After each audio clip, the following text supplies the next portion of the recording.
Hello बच्चों, स्वागत है आप सभी का आपके अपने यूट्यूब चैनल कैम गुरु अकेडमी में। तो पिछली क्लास में अपने बात की थी सल्फेट और पोटास के बारे में। आज हमारा जो टॉपिक रहेगा वो रहेगा अम्लीय और क्षारीय उर्वरक। और उससे पहले अगर आपने वो वीडियो नहीं देखी है तो ज़रूर देख लेना। और इसी तरह के वीडियो की पीडीएफ के लिए हमारे टेलीग्राम चैनल को और अच्छे अच्छे एजुकेशनल कंटेंट के लिए आप हमें फेसबुक और इंस्टाग्राम के पेज पर भी ज़रूर फॉलो करें। तो शुरू करते हैं आज की क्लास। तो आज हमारा जो टॉपिक है वो है उर्वरकों का मृदा पर प्रभाव। उर्वरकों का मृदा पर उर्वरकों का मृदा पर प्रभाव। भाई उर्वरकों का मृदा पर क्या क्या प्रभाव होता है उसके बारे में अपनी बात करेंगे। तो दो तरह का प्रभाव होता है, एक तो होता है अम्लीय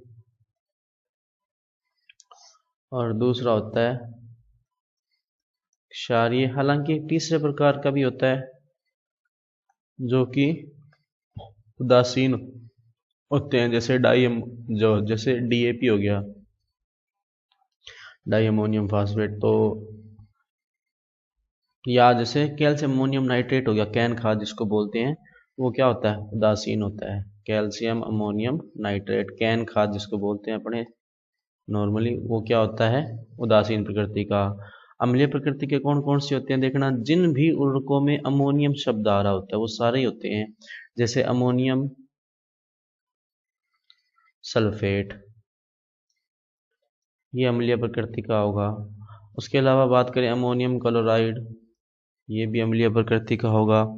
उसके अलावा अगर आपसे बात की जाए तो अमोनियम नाइट्रेट जो होता है, अमोनियम नाइट्रेट, ये भी किस प्रकृति का, अम्लीय प्रकृति का। इसी तरह अगर अपनी बात करें तो अमोनियम कार्बोनेट CO3, ये भी क्या होता है, अम्लीय प्रकृति का होता है। तो ये कुछ एक ऐसे हैं जो अम्लीय प्रकृति के होते हैं। अब होते क्यों हैं उसके बारे में भी अपनी बात करेंगे। दूसरे आते हैं क्षारीय प्रकृति के। तो क्षारीय प्रकृति में आता है मेनली सोडियम वाले फर्टिलाइजर जो है, जैसे NaNO3 हो गया, ये किस प्रकृति के होते हैं, क्षारीय प्रकृति के होते हैं। अब अपन देखते हैं कि अमोनियम, अच्छा इसमें एक और एग्जांपल आता है, ध्यान रखना, यूरिया NH2। एग्जाम्पल इसमें एक और आता है क्या, NH2CO NH2। तो ये किस प्रकृति के होते हैं, अम्लीय प्रकृति के। नेक्स्ट अपने बात करते हैं कि अम्लीय प्रकृति के होते क्यों हैं। तो एक बात समझना आपकी, जो अमोनियम आयन होता है ना, अमोनियम आयन ये ऑक्सीकृत हो जाता है किसकी उपस्थिति में, नाइट्रोसोमोनास की उपस्थिति में। किसकी उपस्थिति में ऑक्सीकृत हो जाता है बच्चों, ध्यान देना, नाइट्रोसोमोनास की उपस्थिति में। और क्या बनाता है, nitrite plus H2O plus H, ये बन गया नवजात हाइड्रोजन। क्या बन गया, नवजात हाइड्रोजन। और यही नवजात हाइड्रोजन जो है वो अम्लीय प्रकृति के लिए अपने कह सकते हैं उत्तरदायी होता है। और आगे ये जो नाइट्राइट बना है, ये क्या बना है, नाइट्राइट, जो ये नाइट्राइट बना है, ये नाइट्राइट जो होता है वो क्या होता है, पौधों के लिए उपयोगी नहीं होता, या पौधे इसको ग्रहण नहीं कर सकते। तो क्या करते हैं, ये इस नाइट्राइट का दोबारा से ऑक्सीकरण हो जाता है, किसके द्वारा, नाइट्रोबैक्टर के द्वारा, नाइट्रोबैक्टर के द्वारा। और ये क्या बना देता है, नाइट्रेट NO3-1, ये क्या बन गया, नाइट्रेट बन गया। और इसको जो है वो पौधे ग्रहण कर लेते हैं, पौधे ग्रहण कर लेते हैं। इसीलिए ध्यान रखना, ज़्यादातर अमोनियम वाले जो उर्वरक होते हैं वो किस प्रकृति के होते हैं, अम्लीय प्रकृति के होते हैं। अब आपको कि यूरिया में तो अमोनियम है ही नहीं, वहां पर कैसे हुआ। तो देखो यूरिया जो है NH2CO NH2, जब ये जल के साथ अभिक्रिया करती है यूरिएज एंजाइम की उपस्थिति में, तो क्या बनता है कि, अच्छा ये NH4 लिख दिया आपने, ये NH2 होगा, NH2,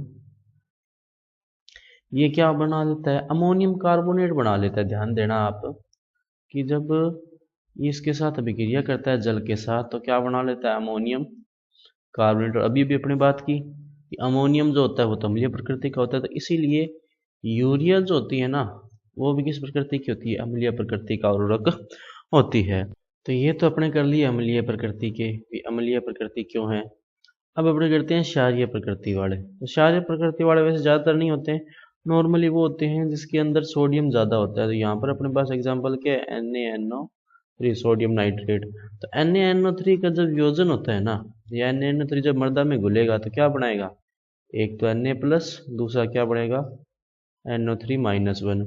तो Na जो है वो किस प्रकृति का है, क्षारीय प्रकृति का, इसीलिए ये मृदा पर भी कौन सा प्रभाव डालेगा, क्षारीय प्रभाव डालेगा, जिसके कारण क्या होगा, मृदा की संरचना खराब हो जाएगी और उसमें जो है वातन अच्छे से नहीं होगा, जल धारण क्षमता पर बहुत बुरा प्रभाव पड़ेगा और इसी तरह की चीजें जो है उससे होती है।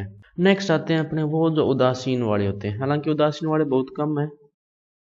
तो उदासीन वालों में अगर अपने बात करें तो पहला जो आता है इसमें वो आता है calcium ammonium nitrate, calcium ammonium nitrate ये होता है। दूसरा इसमें अगर अपने बात करें तो जो म्यूरेट ऑफ पोटास होता है ना, वो भी कहीं ना कहीं किस प्रकृति में आता है, उदासीन प्रकृति में आता है।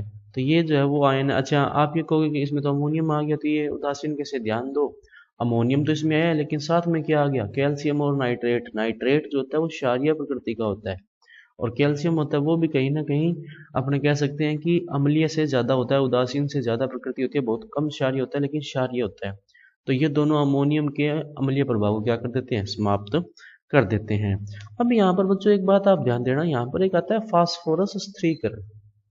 नाइट्रोजन स्थिरीकरण तो आपने पढ़ा होगा, फास्फोरस स्थिरीकरण। फास्फोरस स्थिरीकरण क्या होता है, फास्फोरस को विलेय रूप में बदलना, विलेय रूप में बदलना, ये क्या कहलाता है, फास्फोरस स्थिरीकरण भी। फास्फोरस को अविलेय से विलेय रूप में बदलना क्या कहलाता है, फास्फोरस स्थिरीकरण कहलाता है। या इसको आप ऐसे भी लिख सकते हो कि फास्फोरस को आयरन और एल्यूमिनियम के साथ मिलाना जिसके कारण कि वो जल के अंदर विलेय हो जाए, इसी को क्या बोलते हैं, फास्फोरस स्थिरीकरण कहा जाता है। और इसी के साथ आपका जो चैप्टर नंबर 8 है वो क्या होता है, कंप्लीट होता है। नेक्स्ट क्लास में अपने स्टार्ट करेंगे चैप्टर नंबर 9। तो आज की क्लास में अपने इतना ही रखते हैं, बाकी करेंगे नेक्स्ट क्लास में। अगर आपका इस रिलेटेड कोई डाउट या कोई सजेशन हो तो आप हमें कमेंट सेक्शन में पूछ सकते हैं। और अगर आपको इस क्लास की PDF चाहिए तो टेलीग्राम चैनल से डाउनलोड करें, और इसी से रिलेटेड अच्छे अच्छे एजुकेशनल कंटेंट के लिए हमें फेसबुक और इंस्टाग्राम जैसे चैनल पर भी ज़रूर फॉलो करें। तो मिलते हैं अगली क्लास में, तब तक के लिए पढ़ते रहिए, नमस्ते।